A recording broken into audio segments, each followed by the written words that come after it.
안녕하세요. 재단법인 바보의 나눔 사업팀에서 근무하고 있는 최홍길입니다. 먼저 바보의 나눔 공모배분 사업에 관심 가져주셔서 감사드립니다. 현장에서 직접 인사드리지 못하기 때문에 최대한 대면 설명회와 가깝게 준비해 보았는데요.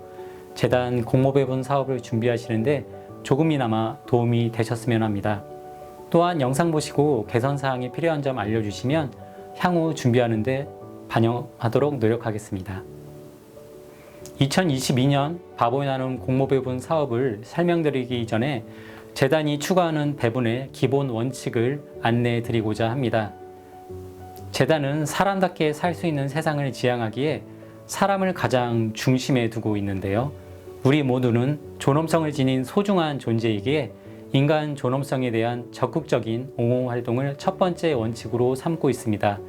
또한 바보의 나눔은 공적인 영역에서 소외된 이들을 향한 민간 단체이기에 복지 사각지대 지원을 두 번째 원칙으로 삼고 있습니다. 마지막으로 유엔이 제시한 지속가능 발전 목표는 단 한 사람도 소외되지 않는 것이라는 슬로건과 함께 인간, 지구, 번영, 평화, 파트너십이라는 5개 영역에서 인류가 나아가야 할 방향성을 17가지 목표로 구체화한 내용입니다. 세부 목표는 안내문 파일 뒷부분에서 참고하실 수 있습니다. 이와 같은 3가지 배분 기본 원칙은 사람이 사람답게 살 수 있는 세상을 지향하는 재단 비전의 토대가 된다고 볼 수 있습니다. 바보의 나눔 공모배분 사업은 소외된 이들 곁에서 그들을 위로해 주셨던 추기경님의 모습을 이어가기 위해 노력하고 있는데요. 추기경님의 정신이 담긴 공모배분 사업의 특성으로 바보의 나눔은 관리자 관점이 아니라 실제 사업을 수행하는 단체 중심의 지원을 추구하고 있습니다. 이는 신청단체의 의무자부담 비율, 예산 항목에 대한 비율 제한이 없는 것에서 확인할 수 있습니다. 또한 신청서 양식에서 나타나듯이 양적인 실적 추구보단 사람을 중심에 두고 있기에 사업 참여자분들이 실질적인 변화를 이어갈 수 있는데요. 상호 동등한 관계를 추구하는 모습 속에서 바보의 나눔은 공모배분 사업에 선정된 단체를 파트너 단체로 부르고 있습니다. 2011년부터 시작된 공모배분 사업 대상별 배분 현황은 표에서 보시는 것처럼 아동 청소년, 지역 공동체, 여성 분야가 조금 더 높은 수치를 보이고 있습니다. 또한 지원 규모는 매년 조금씩 증가하면서 배분의 양과 질을 함께 높이고자 노력하고 있습니다. 올해 단체별 평균 배분액은 분야별로 다음과 같습니다. 다만 평균 금액이기에 각 단체별 지원 금액은 조금씩 차이가 있다는 점을 말씀드리며 소규모 단체 지원 사업을 제외하고 대부분 신청 금액 한도가 정해져 있지 않기 때문에 참고사항으로만 안내해 드립니다. 해외 분야는 4천여만 원, 보호처분 소년 분야는 2천여만 원, 사각지대 이주민, 재단 비전과 가치 활성화 분야는 3천여만 원입니다. 소규모 특화와 단연 사업은 신청 한도가 2천만 원까지 가능한데요. 각 단체별로 사업에 필요한 금액을 신청해 주시다 보니 평균 금액은 소규모 특화와 단연이 조금 차이가 있습니다. 그리고 소규모 단연 사업은 신청 한도가 1,000만 원까지 가능한데 평균 지원 금액은 850만 원입니다. 올해 분야별 신규 단체 선정률은 다음과 같은데요. 신청단체 입장에서 가장 궁금한 내용이지 않을까 생각합니다. 바보의 나눔은 신청 과정도 재단과 함께하는 부분이라 생각하기 때문에 선정률을 공유하고 있습니다. 선정률과 관련해서 한 가지 전하고 싶은 내용이 있는데요. 선정률의 반대는 탈락률이죠. 재단의 평가위원, 배분위원분들은 신청단체를 탈락시키는 데 중점을 두기보다는 어떻게 하면 재단의 방향성과 부합하는 단체를 선정할 수 있을지 더 고민한다는 점을 전하고 싶습니다. 작년 하반기에 진행되었던 2021년 공모배분 과정별 신규 단체 선정률을 안내드립니다. 보시는 것처럼 서류 심사 과정에서 가장 많은 단체들이 미선정되었지만 적격 심사에서도 많은 단체들이 미선정되었는데요. 적격 심사에서 미선정되지 않도록 주의할 점은 잠시 후에 다시 안내드리도록 하겠습니다. 소외된 이웃들의 이야기를 묵묵히 들어주시던 추기경님의 모습은 현장에 지원이 필요한 이야기들을 담아내는 공모배분과 맞닿아 있다고 생각합니다. 추기경님의 모습을 이어가는 2022년 공모배분 사업 공고 내용은 다음과 같습니다. 각 분야별 세부 사항은 다시 안내드리며 청년의 미래와 자살 시도 환자 지원 사업은 신규 단체 신청 접수를 받지 않는 점 안내드립니다. 먼저 해외 지역 공동체 개발 사업은 최빈국민 인간 개발 지수상의 중간 및 하위 국내 사업을 지원하는데요. 해당 국가는 안내문 파일 뒷부분에서 확인 가능하십니다. 조금 더 소외된 단체를 지원하고자 2020년 세입 총 50억 원 이하인 단체가 신청 가능하며 대학 산학협력단 및 산하단체는 신청이 불가합니다. 신청단체가 현지에서 활동하고 있는 것을 증명하는 현지 등록증은 필수로 제출하셔야 하는데요. 현지 단체가 해당 국가에 등록되어 있고 국내 단체가 현지 단체와 MOU를 맺어 사업을 진행할 경우 국내 단체도 신청이 가능합니다. 소규모 단체 단년 사업은 프로그램과 기능 보강 중 선택하셔서 신청이 가능하고요.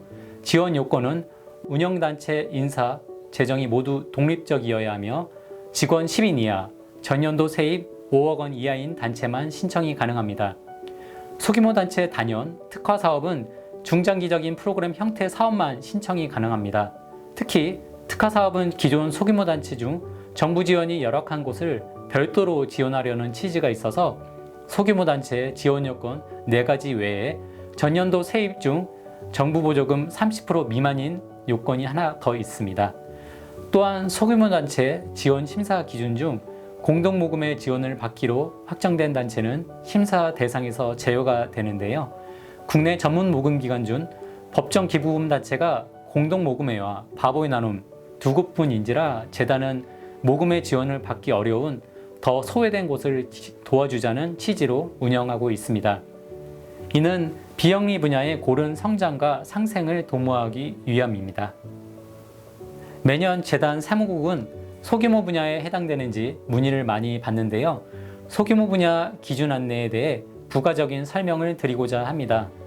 소규모 단체 지원 사업은 인사 재정이 열악한 단체를 위한 분야이기에 복지관 부설단체 중 대표자와 고위번호증이 복지관과 다르더라도 소규모 단체로 보지 않습니다.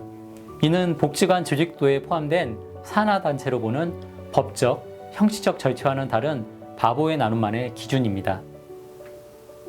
법적, 형식적 절차와 다른 바보의 나눔만의 기준이다 보니 매년 신청 단체 중 소규모 단체로 볼지 검토가 필요한 곳들이 생기는데요. 그동안 재단 배분위원회에서 검토한 내용들을 5가지 사례로 요약해 보았습니다.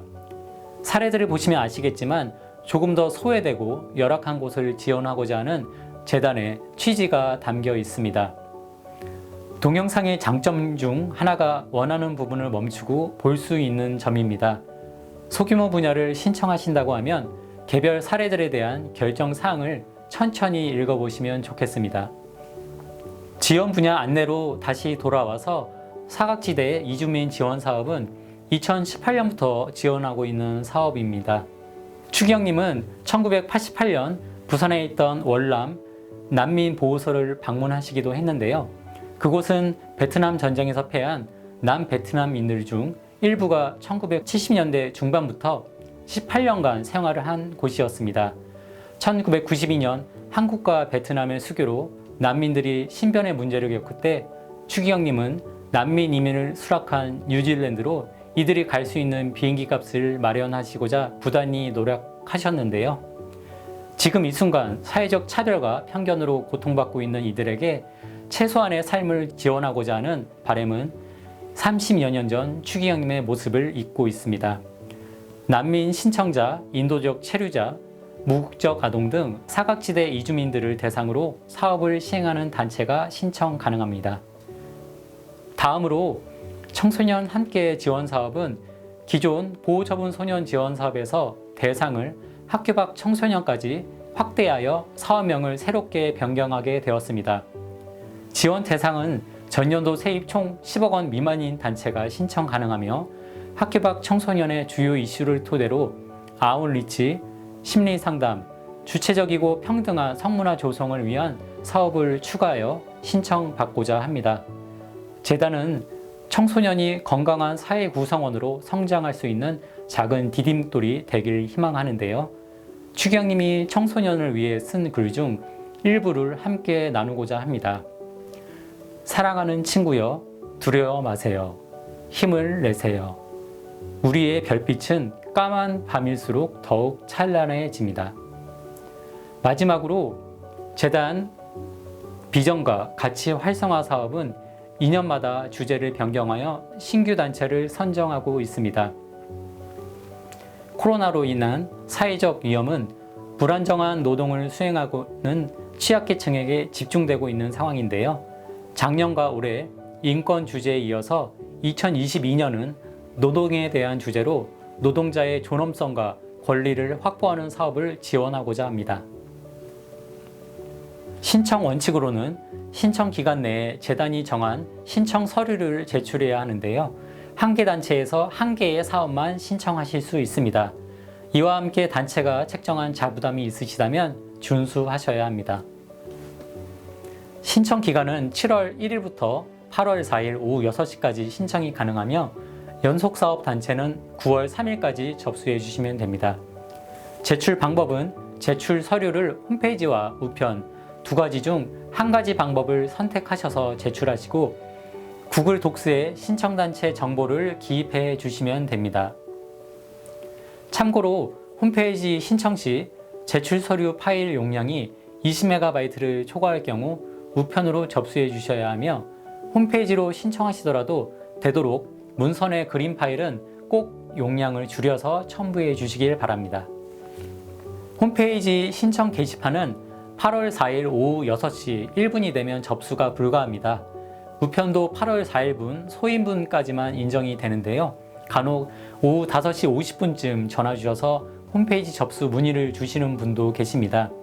접수는 재단이 해드리는 부분이 아닙니다. 또한 방문 접수는 받지 않으며 우편은 우체국만 받습니다. 퀵이나 택배는 받지 않으니 이 점 꼭 유념해 주시기 바라며 신청 기간 내에 공정하게 접수받으려는 재단의 취지를 이해해 주시면 감사하겠습니다. 신청서 작성을 열심히 하셨는데 신청 접수 못하는 일이 없도록 미리 여유 있게 준비해 주시길 바랍니다. 제출 서류는 공문, 사업 신청서, 단체 고유번호증, 개인정보 수집 이용 제공 동의서, 소규모 분야와 시설 사업에 한해서 임대인 동의서 각 한 부를 하나의 PDF 파일로 취합하셔서 제출하시면 되며 신청 양식은 재단 홈페이지 지원활동 페이지에서 지원 공지 또는 자료실을 참고하시면 됩니다. 공모배분 과정별 신규 단체 선정률 안내 때 적격 심사에서 미선정되는 단체가 적지 않다고 말씀드렸는데요. 미선정되는 예시를 안내해 드리고자 합니다. 첫 번째, 재단 양식인 신청서 1면 하단에 보시면 직인이나 대표자 서명을 기재하는 부분이 있는데요. 직인이나 대표자 서명이 없으면 미선정됩니다. 두 번째, 각 분야별 기본 요건에 해당되지 않을 경우 미선정됩니다. 사전에 신청하시고자 하는 분야의 기본 요건을 확인하시고 단체가 요건을 충족하는지 꼭 검토 부탁드립니다. 세 번째, 관리 운영비에 회계감사비 미책정 시 미선정되는데요.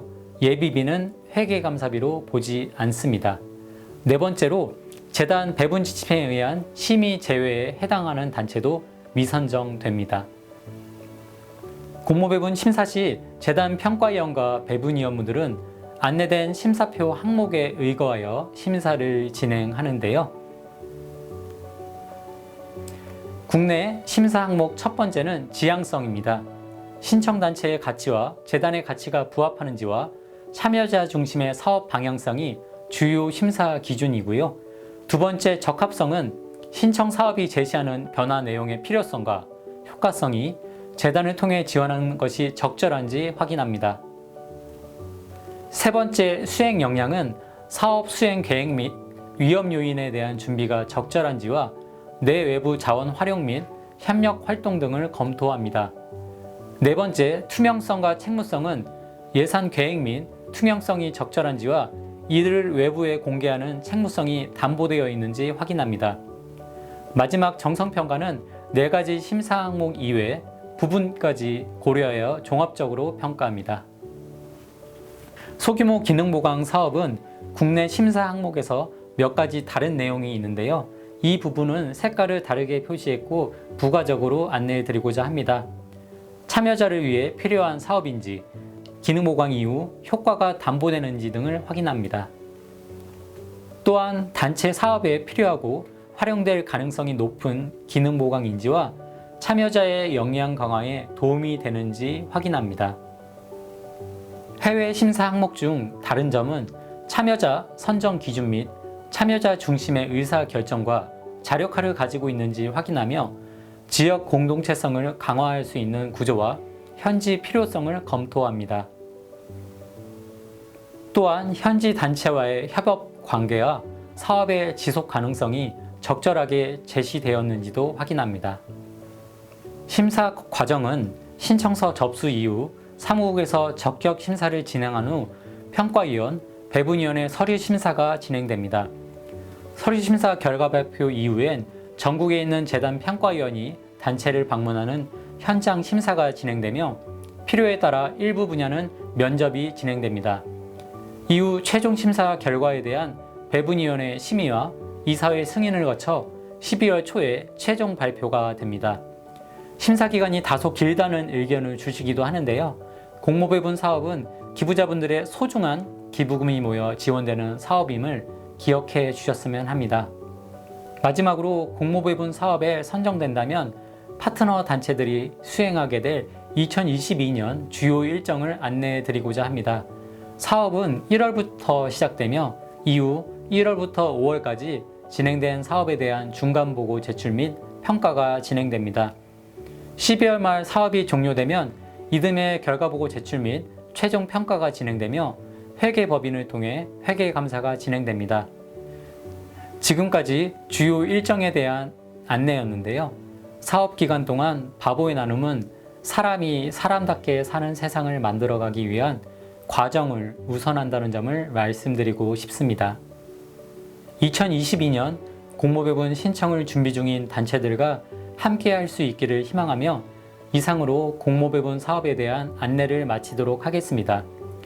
코로나가 계속되는 어려운 상황 속에서도 현장에서 최선을 다하고 계시는 여러분들에게 다시 한번 감사드립니다.